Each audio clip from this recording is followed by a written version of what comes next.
So let's say you want to go boondocking a lot more in your RV or travel trailer, and you want to figure out a reasonably priced way to set up your solar and your inverter and all the charging mechanisms to make it so you can, do all the setup without interfering with your standard 110 volt system that's already on your RV.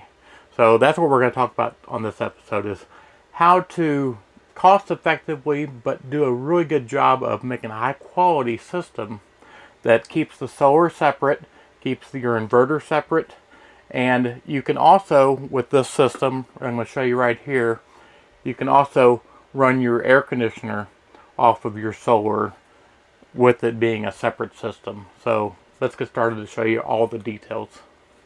So the way I keep my inverter and my solar system separated from my standard 110 is I have these outlets that are separated, completely separate. So this is my Shore one, and this basically just hooks to a standard outlet that's in your RV. That way I got a nice Shore power area right here. And then I have my battery one, and I clearly mark them. I put a label on them, that way I can see this is battery, this is Shore, and this hooks directly to my power inverter. That way it goes to the power inverter, that goes to the batteries, and everything is a separate system. Now, these are separate, but your air conditioner, you kind of need to use that on your solar and your Shore power system. So that's the one thing that you need a switch. So you need a cam switch for doing that. And that's what we're going to talk about today, is how to build out a cam switch so you can have your air conditioner toggled over to solar when you need it, and you can toggle it over to your Shore power when you need to. So as you already know, my channel is about doing things very low cost, and that's the reason why I use a window inverter air conditioner, because to run solar power air conditioning on the standard air conditioner, you would have to spend thousands and thousands and thousands of dollars to have the amount of batteries and the MPPT charge controller and the solar setup and the battery backup charging system for a generator, a large generator. So if you keep everything small and you use a window inverter air conditioner like this thing only runs like 200 watts of power. The initial startup is about 5 minutes, and it does run maybe 800 watts, kicks down to about 500 watts within a few minutes, and then about maybe 7-8 minutes in, it's using about 200 watts of power. And then once your air conditioning cools the RV off, it runs low or it even turns off. So this is a great option for running solar on your air conditioning. How do we do it? How do we have solar run that 110 volt device and still be able to run on Shore power also? Because that's going to be the only system that's going to be tied to both of the systems. And the answer is, it's a cam switch. And this cam switch, I'll show you right now. So a cam switch is basically, it's an A/B switch. And you can see I got the stickers on here, one for solar, one for Shore power. And it'll just flip. So I can flip it to solar for 110, and I can flip it over to Shore power for 110. And what you do in the backside, this is the most important part. You can hire an electrician if you're unsure what you're doing, but what you end up doing is, this is going to be my power that's going to go to the inverter. So the inverter is going to plug into the inverter, and it's going to supply me power coming in to this side of the A/B switch.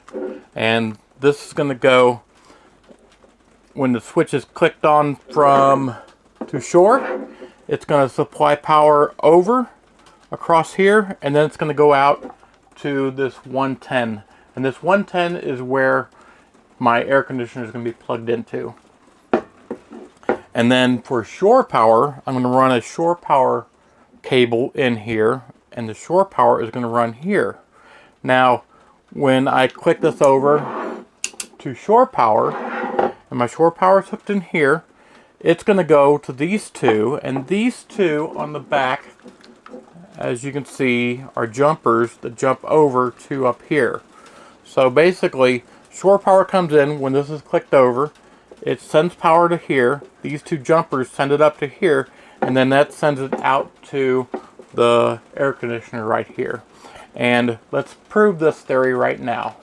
Okay, so what I did was I took the original air conditioning outlet, and I have the power right here, and it is going into those two spots like I said before. The neutral is going in the neutral spot, and the hot is going in to hot. So that way it'll make its connections through when I flip the switch. So another thing to remember, if you're not good with electricity or you're a little nervous, hire someone to do this. Just show them the diagram here and they can do this for you. But again, I'm used to this, and just make sure you turn off the power from your house and don't turn your inverter power on when you're doing this too. So right now I have it unplugged from the house, inverter is off. I tested it, there's no power going to the system.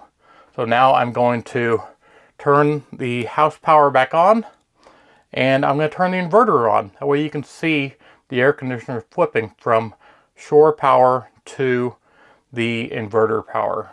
Okay, so I have the inverter on and I have the shore power on. So both the shore power and the inverter line has power to the system. Now, don't do this at home because, this is open systems and this is just for you to see what's going on. So, I'm going to flip it to the shore power, and you'll be able to see the air conditioner turns on from the shore power. And like I said, this air conditioner runs low wattage, so shore power I'm not going to have any problems with. But let's go to the neutral. Now, these things are so efficient with their energy. It's going to take a while for the light to go off, but it'll go off in a second. There it goes. So I'm in the neutral zone where nothing is hooked up. And now I'm going to go and flip this to the solar side. And I'm on solar, and there we go.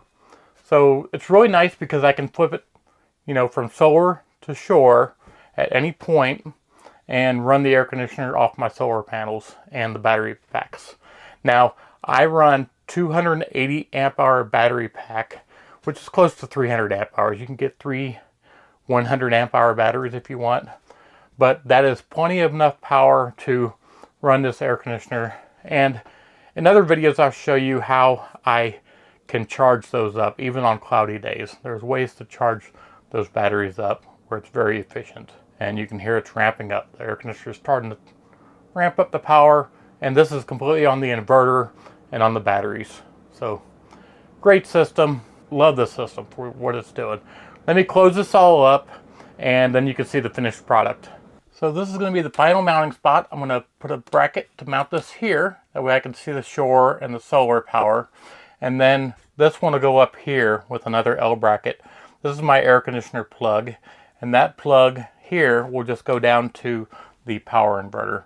That way I can just go click and I can go to solar, or I can go click and go to shore. Real nice and easy, clean setup. So that is the installation. This is a really good way to not have to put a lot of costs involved in having a dual system, running on everything throughout here.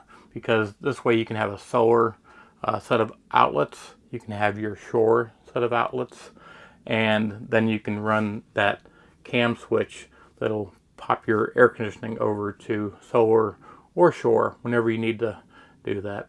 That way that's the only thing you gotta, toggle over. Real nice and easy, and like I said, it's really, really cheap way to do this entire system. And it's a good system too. It's not like it's a cheap system. It's a really high quality system, and it's going to last you forever. But in my opinion, make sure that you keep these wattage devices down, because if you keep everything low, then your costs from here on out are going to stay low. Like I said, I have a 1200 watt inverter, and that 1200 watt inverter keeps me in check for everything. That's the beginning of it all, because 1200 watt inverter means that I won't have a massive coffee maker. I won't be installing, giant, 1500 watt appliances. It'll keep me in check for all these appliances. It keeps my battery from being drained down. And because I only have a 280 amp hour battery, it also lets me be able to buy a small generator. My generator is 1,000 watts of output. I think it's 1,200 peak, but like I said, 1,000 watts of output. Easily it charges my batteries, and that's on the stormy days when the solar panels don't do it. And again, solar panels, because everything is at a lower wattage, I don't have to have, 3,000 watts of power on the roof. I got 400 watts on the roof, and I got a spare 120 watt for those days when I need a little extra. And that handles it. That handles, I can run an air conditioner when I'm hot in here. I can run all the devices. 280 amp hours of battery is plenty all you need for, doing these types of things. And it just keeps everything low in costs. Like I said, even my charger for the 12 volt system that I run off the generator, it's a 12 volt Victron IP22 is the brand, and I love that thing.